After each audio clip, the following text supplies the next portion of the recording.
Let the games begin. Call the meeting to order. Please take the roll. Good afternoon, everyone. It is now 3:01 p.m. As a reminder to all in attendance, this meeting is being recorded and live streamed on the county's YouTube page. Calling the roll, Mr. Schran. Here. Ms. Baker. Here. Ms. Simon. Here. Mr. Tuma. Here. Ms. Stevens. Present. You have a quorum. Thank you. Is there anyone signed in for public comment? No public comment has been received. Thank you. Has everybody had a chance to see the minutes from the May 16th meeting? Move to adopt. Been moved and seconded. Is there any discussion regarding the minutes? Hearing none. All in favor of approval of the minutes, say aye. Aye. Aye. Any opposed? None. Minutes are approved. There's one item appears to be before the committee today. Could you please read it into the record?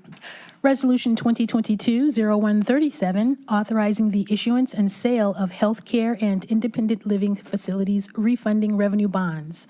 Series 2022, Eliza Jennings Senior Care Network, in an aggregate principal amount not to exceed $55 million for the purposes of currently refunding bonds previously issued by the county, funding a debt service reserve fund if required, and paying certain costs of issuance. Is there anyone here on behalf of the county executive to speak on behalf of this? Good afternoon, Sarah Parks Jackson, Department of Development. Today we are bringing before you a bond refunding. Eliza Jennings is a not-for-profit organization that oversees a range of senior living communities that cover a complete continuum of care. Over the years, we have issued a number of bonds for Eliza Jennings, and today they are asking for a refunding of some of those bonds. There is no new money involved in this refunding, and we do charge a fee of $2,500 for bonds that just need to be brought to this body. So today we have with us bond counsel, Mr. Eugene Killeen from Tucker Ellis, that I'm going to ask to come forward and give more detail on the refunding. Thank you.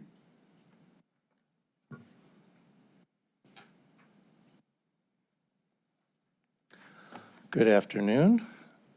My name is Gene Killeen. I am at Tucker Ellis, and we are serving as bond counsel. As Ms. Jackson said, we've had two prior series of bonds that were in multiple sub-series, one in 2017 and one in 2021. All of those bonds were privately placed to banks and have variable rates and bank sort of renewal risk.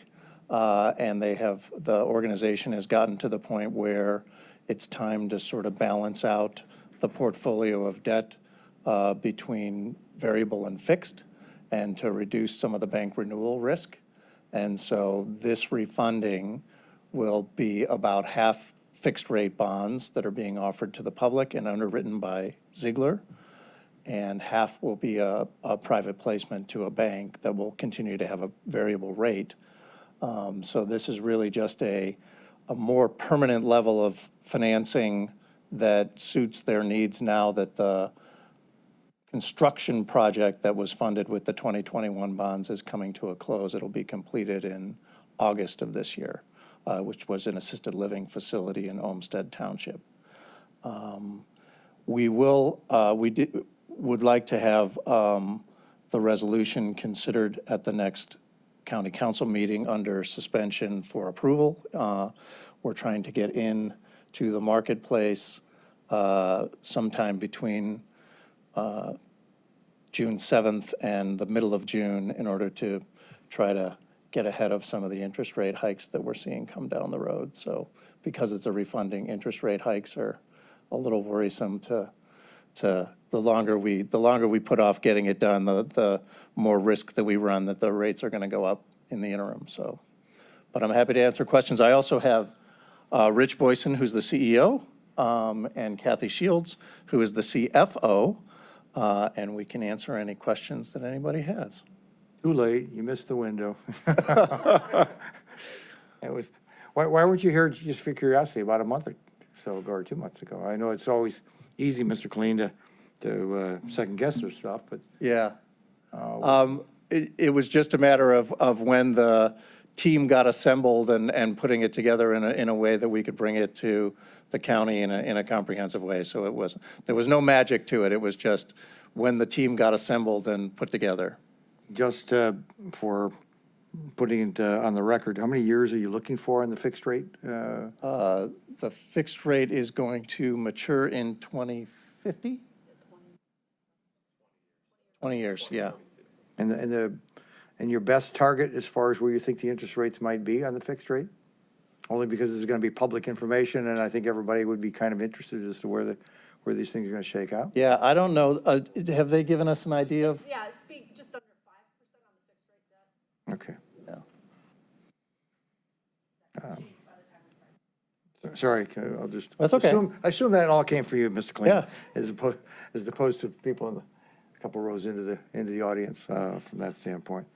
Any other questions by any of my council? Mr. Chair? Yes. Oh, Just as a refresher, why the county's involved in this Eliza Jennings bonding to begin with and the township, and if we could just have a recap. Sure. I've been sitting here now in 17 and 21, and just to recap why the county has Yeah. a hand in this. So for all tax exempt debt, under the federal tax rules, the tax exempt debt needs to be issued by a governmental body. And there are options of port authorities and counties and cities and so forth. And given that the 2017 bonds and the 2021 bonds were county bonds, it made more sense to have the county be the issuer here. But you need to have some governmental issuer in order to take advantage of the tax exemption. So, Mr. Chair, is there any reason the township is unable to do it because it's a township, or is it because they're not a municipality that's a charter? Yeah, it's part of it is a statutory authorization for the township, and part of it is some of these townships and even some smaller cities are just not really set up to do this. Even though they theoretically could, they're just not set up to do it. Okay.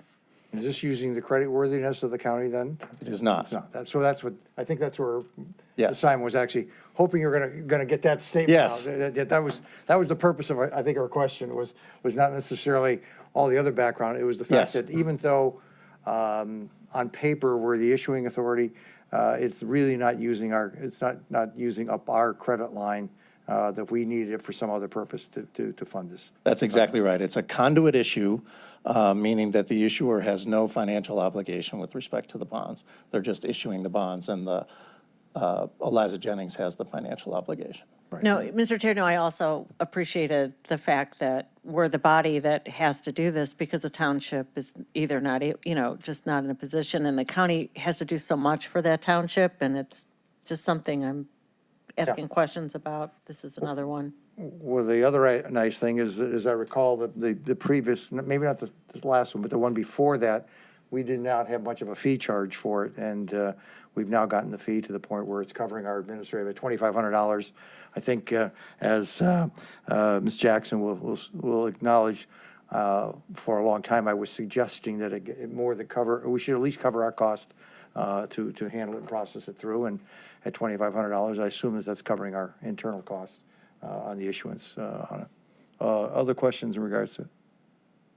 Because obviously you're getting the benefit, the recipient who invests in it is getting the benefit. It's only fair that taxpayers on the county should get a benefit also for being the issuing authority and having these meetings and conducting it and running it through the processing side and all that. Questions from anybody else? Just a curiosity. Yes, ma'am. Mr. Chairman, in the write-up somewhere, it told me that there were 3 other nonprofit senior care parties that Eliza Jennings was partner with. Who are those other parties? Rich can talk to that.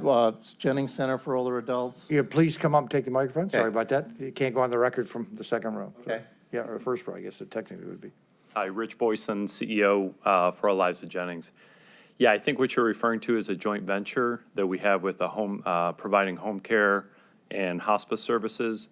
And as Gene said, Jennings Center for Older Adults out of Garfield Heights, Laurel Lake Retirement Community in Summit County and Hudson, and then Village of St. Edwards, also in Summit County, Okay, in Fair Lawn. okay, thank you. Yes. Any questions in regards to the comments from the CEO? Hearing none. Is there any other matters in regards to this? Well, the chair, just to keep things moving, will move that, unless I'm missing something, Ms. Jackson, is there anything else? Okay. We'll move that this be approved for, to go before full council for a second reading adoption. Is there a second on that? Second. Been moved and seconded. Any other discussion? Hearing no discussion, all in favor of moving this for second reading approval, say aye. Aye. Any opposed? Hearing none, this matter moves forward. That was a $55 million in 14 minutes. Wow, that's pretty fast. Thank you. Thank you very much. Is there any other matters to come before the committee? Thank you, everybody, for coming in. I know that the folks will appreciate that. We adjourn the meeting. Thank you.